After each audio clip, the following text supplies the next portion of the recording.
बिहार सरकार के कैबिनेट विस्तार में भू राजस्व मंत्री का पदभार ग्रहण करने पर भाजपा के वरिष्ठ नेता डॉक्टर दिलीप जायसवाल का भाजपाइयों ने बनभाग स्थित बीजेपी पार्टी कार्यालय में जोरदार स्वागत किया। इस मौके पर भाजपा कार्यकर्ताओं ने फूल माला पहनाकर व पुष्पगुच्छ और शॉल भेंट कर उनका स्वागत किया। वहीं इस मौके पर भाजपा नेता पंकज पटेल ने भू राजस्व मंत्री को चांदी का मुकुट पहनाकर स्वागत किया। स्वागत समारोह के दौरान जिलाध्यक्ष राकेश कुमार, सदर विधायक विजय खेमका, पूर्व जिलाध्यक्ष प्रफुल्ल रंजन वर्मा, वरिष्ठ नेता दिलीप कुमार दीपक, भाजपा नेता मनोज सिंह, उपाध्यक्ष अनंत भारती, राजेश रंजन, मीडिया प्रभारी सत्यम श्रीवास्तव, महिला मोर्चा जिलाध्यक्ष सरिता राय, पुलक राय, सुरेंद्र भगत, संजीव कुमार सहित सैकड़ों भाजपा कार्यकर्ता मौजूद रहे। वहीं इस मौके पर मंत्री दिलीप जायसवाल ने पत्रकारों को संबोधित करते हुए कहा कि पार्टी के केंद्रीय नेतृत्व और प्रदेश नेतृत्व ने जिस विश्वास के साथ उन्हें मंत्रिमंडल में शामिल किया है, वे उस पर खरे उतरेंगे। उन्होंने कहा कि जो विभाग उन्हें मिली है वे सबसे जटिल विभाग है, लेकिन आचार संहिता खत्म होने के 3 महीने में विभाग से भ्रष्टाचार को खत्म कर देंगे। भू माफिया और विभाग के कर्मचारियों की मिली भगत से जमीनी विवाद बढ़ रहा है। उन्होंने ऐसे प्राधिकारी कर्मचारी और भू माफिया को आगाह कर दिया है कि या तो वे सुधर जाए, नहीं तो जेल जाने के लिए तैयार रहे। ऐसे प्राधिकारी को किसी भी सूरत में नहीं छोड़ा जाएगा। मंत्री ने कहा कि गरीबों और भूमिहीनों को जमीन अब तक नहीं मिली है। फुटपाथ पर गरीब लोग जीने को मजबूर हैं।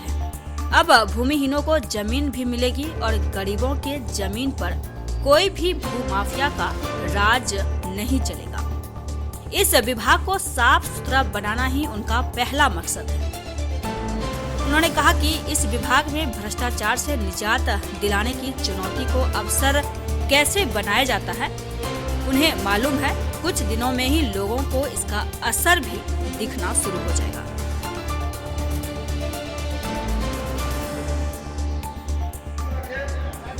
मैं सबको बुला रहा हूँ क्योंकि आज सिर्फ स्वागत का कार्यक्रम होना है। महिला मोर्चा अध्यक्ष जी जल्दी से मंच की तरफ मोर्चा सभी मोर्चा अध्यक्ष पारी कर दिया करेंगे। जल्दी युवा मोर्चा अध्यक्ष और संघीय मोर्चा अध्यक्ष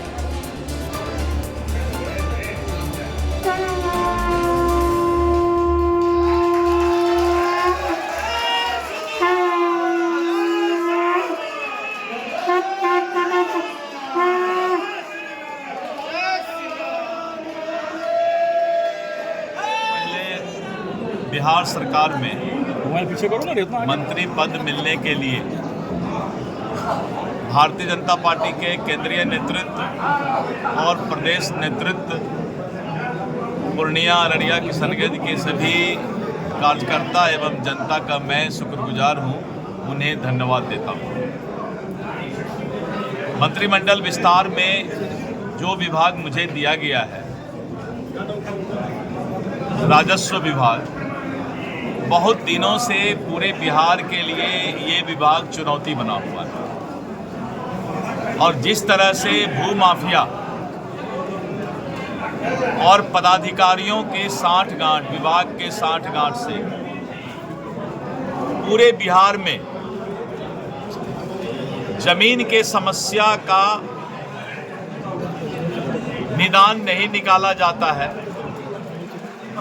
और भ्रष्टाचार भी का भी लोगों को शिकार होना पड़ता है। बहुत सारे लोग इस विभाग के मंत्री पद पर आए।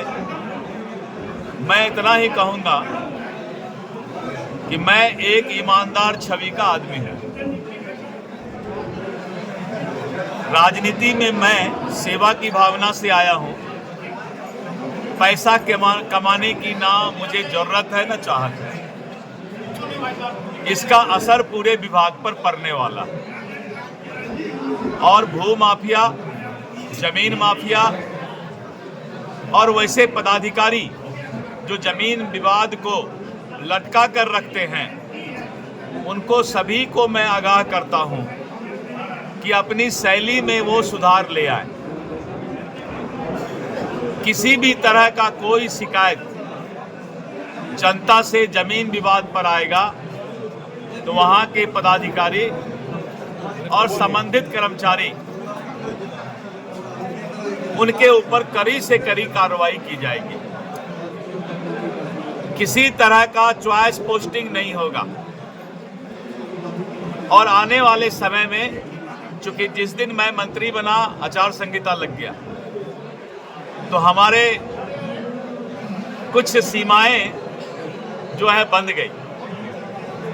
लेकिन जैसे आचार संहिता खत्म होता है, पूरे बिहार को ये दिखाई पड़ना शुरू हो जाएगा कि चुनौती को भी अवसर में कैसे बदला जाता है।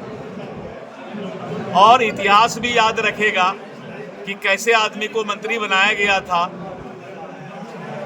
जिसके अंदर मजबूत इच्छा शक्ति रहने के कारण राजस्व विभाग में भी सुधार लाया जा सकता है। गरीब को, भूमिहीन को जमीन देना है। सरकार का घोषणा है कि सभी भूमिहीन को, लाल कार्डधारी को जमीन उपलब्ध कराया जाए, उनको घर दिया जाए। लेकिन गरीब को जमीन देने का भी मामला लंबित है। आज भी बहुत से गरीब फुटपाथ पर रहने को मजबूर हैं। आए दिन जिला प्रशासन, सरकार और न्यायालय का आदेश होता है कि अतिक्रमणकारियों को हटाया जाए। लेकिन राजस्व विभाग इस बात की चिंता करेगी कि अगर कोई गरीब किसी कारणवश कहीं अतिक्रमण करके अपने जिंदगी को पाल पोस रहा है, भरण पोषण कर रहा है, तो उसका सही फिर से पुनर्वास हो जाए, तभी उनको जो है अतिक्रमणकारियों को वहां से हटाया जाए। ये मैं किसी बिजनेस व्यवसाय करने वाले के लिए नहीं बोल रहा हूँ।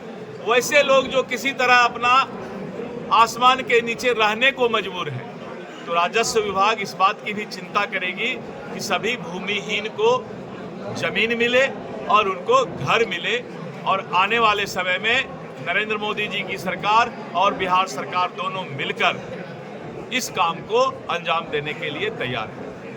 एक सवाल ऐसा भी है, चुनाव की बिगुल बज चुकी है, ऐसे में अब एनडीए की क्या तैयारी है? देखिए, एनडीए पिछले बार जब हम नीतीश कुमार और बीजेपी एक गठबंधन के तहत लड़े थे, तो आपने देखा था कि 39 सीट हम पूरे बिहार में लाए थे।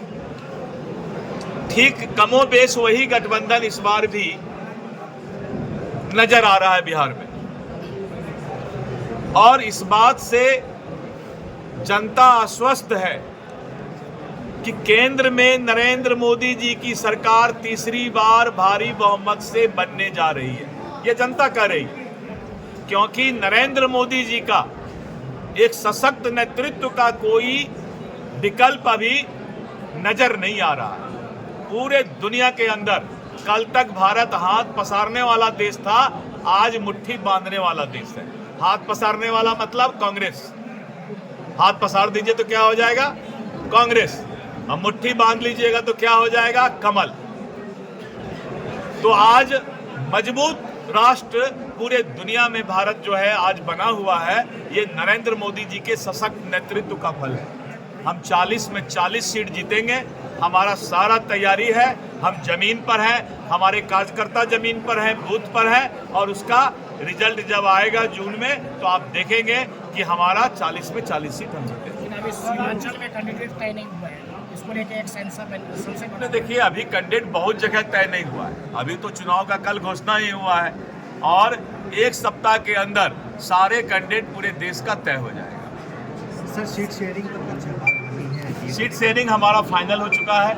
जदयू, बीजेपी, हम, लोजपा, रामविलास, सभी लोगों से जो है सीट शेयरिंग फाइनल हो चुका है। 1-2 दिन में आप सभी लोगों को बता दिया जाएगा, मालूम।